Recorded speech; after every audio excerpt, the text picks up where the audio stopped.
Assalamualaikum, ketemu lagi dengan anak-anak Saliwasil kelas 5 SD IT Usman bin Affan. Apa kabar? Semoga semua dalam keadaan sehat walafiat ya. Amin ya robbal alamin. Baik, kita lanjut ke pembelajaran kita. Tujuannya pada pertemuan kali ini adalah menjelaskan manfaat otot dan sendi, membuat karangan tentang otot manusia berdasarkan ide pokok, membuat sampul buku berdasarkan desain yang disukai. Ya, baik, kita jelaskan yang pertama manfaat otot pada tubuh. Yang pertama adalah memungkinkan kita untuk berpindah dan bergerak, ya. Otot adalah jaringan yang ada pada tubuh manusia dan hewan berfungsi sebagai alat gerak aktif. Ingat, kemarin kan alat gerak ada dua, ada aktif dan pasif. Pasif itu dari tulang. Otot mempunyai kemampuan dalam berkontraksi dan berelaksasi. Ya, nanti ini akan dijelaskan lebih lanjut. Jika berkontraksi itu sedang bekerja, maka dia akan memendek. Dan jika dia sudah dalam keadaan tenang, berelaksasi, maka dia akan memanjang. Nanti ada penjelasan lebih lanjut ya.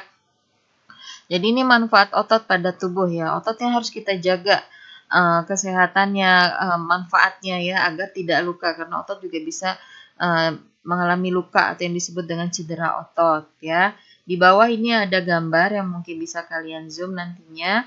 Di sini ada beberapa otot ya yang bisa kita ketahui ada otot tendon, ya, ada tricep, ada bicep, dan yang lainnya.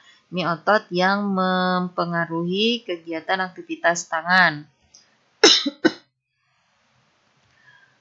Kemudian sendi. Apa itu sendi? Sendi adalah tempat pertemuan antara beberapa buah tulang ya. Jadi tempat pertemuan beberapa buah tulang disebut dengan sendi.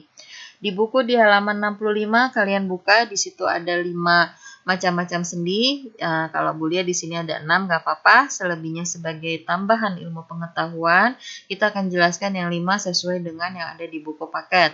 Lihat dulu buku paketnya ya. Yang pertama adalah sendi peluru ya, sendi peluru. Perhatikan gambarnya. Tempat pertemuan tulang berbentuk bola dan tulang berbentuk mangkuk ya. Ada yang berbentuk bola bagian atas yang warna biru dan ada yang berbentuk mangkuk bertemu. Ya. Sendi ini dapat bergerak ke semua arah sesuai seperti antara tulang panggul dan tulang paha. Nah, di sini sudah ada tuh letaknya ya, tulang panggul dan tulang paha. Masya Allah ya. Allah Maha Rahman ya, Maha kasih sayangnya kepada kita, sehingga urusan sendi saja pun Allah berikan yang terbaik, kita bisa bergerak ke sana dan kemari. Kemudian yang kedua adalah lanjut sendi pelana ya, pelana. Pelana kita biasa dengar ada di mana? Di kuda ya, pelana kuda. Nah, kalau di sini terdapat di antara tulang telapak tangan dan tulang ibu jari. Sendi ini dapat digerakkan kedua arah ya. Tulang telapak tangan dan tulang ibu jari. Jadi sendi pelana seperti itu ya. Lihat di video sudah jelas ya.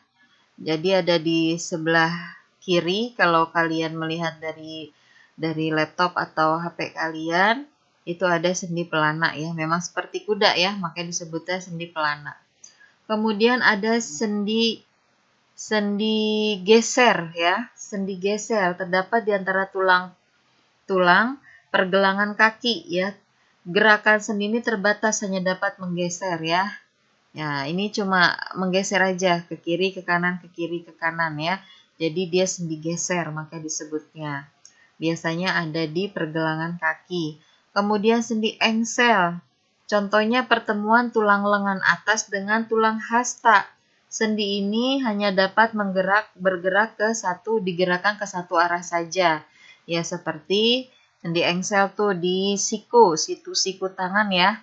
Ya sudah, cuma satu arah saja, hanya ke atas ke bawah, ya tidak sebaliknya atau kebalikannya, tidak bisa. Kemudian yang terakhir adalah sendi putar. Contohnya pertemuan tulang leher dan tulang tengkorak. Sendi ini dapat digerakkan memutar ya, tulang leher dan tulang tengkorak ya. Jadi kepala kita bisa digeleng-gelengkan ke kiri, ke kanan ya. Bahkan beberapa orang sangat elastis bisa lebih lagi memutarnya. Tapi jangan dipaksakan ya. Hati-hati, itu tidak untuk diuji coba sembarangan. Ya, ini adalah beberapa aktivitas sendi yang ada di dalam tubuh kita yang Allah berikan kemudahan sehingga kita dapat bergerak ke sana kemari ya. Dengan begitu konsep bersyukur kita kepada Allah harus ditambah ya. Betapa Allah sayang sama kita ya, peduli sama kita untuk memudahkan kita beraktivitas ya. Makanya ditambah lagi syukurnya, ditambah lagi takutnya kepada Allah, ditambah lagi ibadahnya ya, agar kita menjadi hamba yang bersyukur ya atas semua yang Allah berikan kepada kita.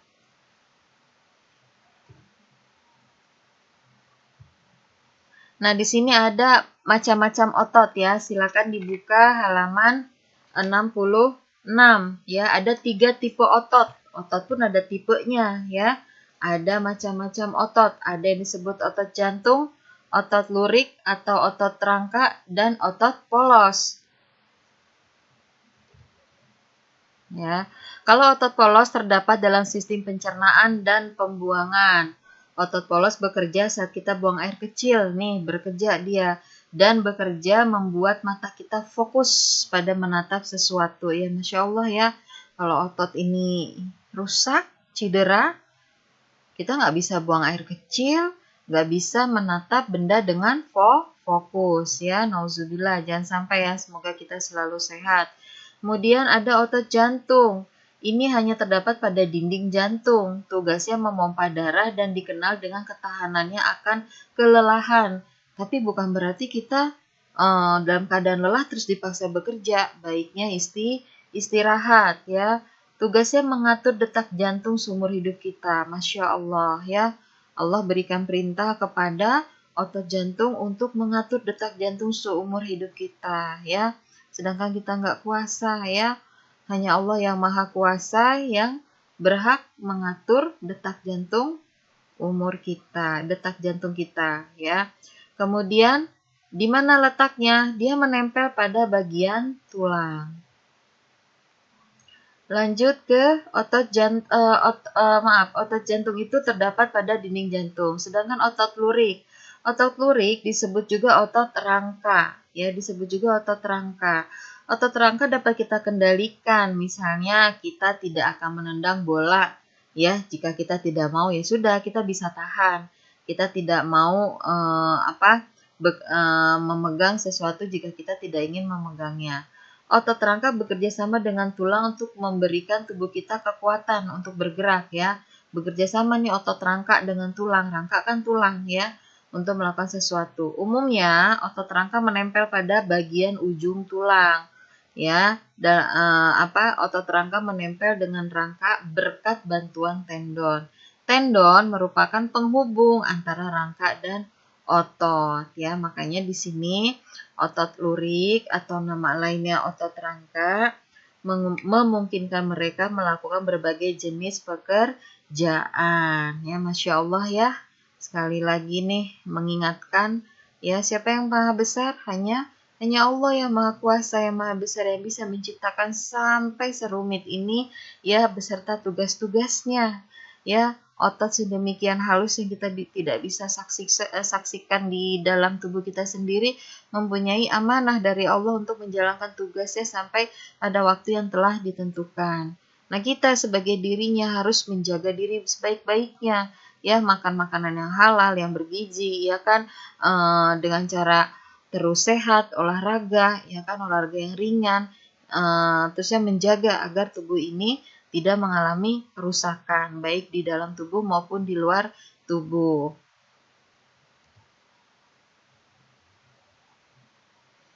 Nah, yang terakhir ini bagi yang suka gambar, yang suka menulis, membuat sketsa, ya apa saja ya.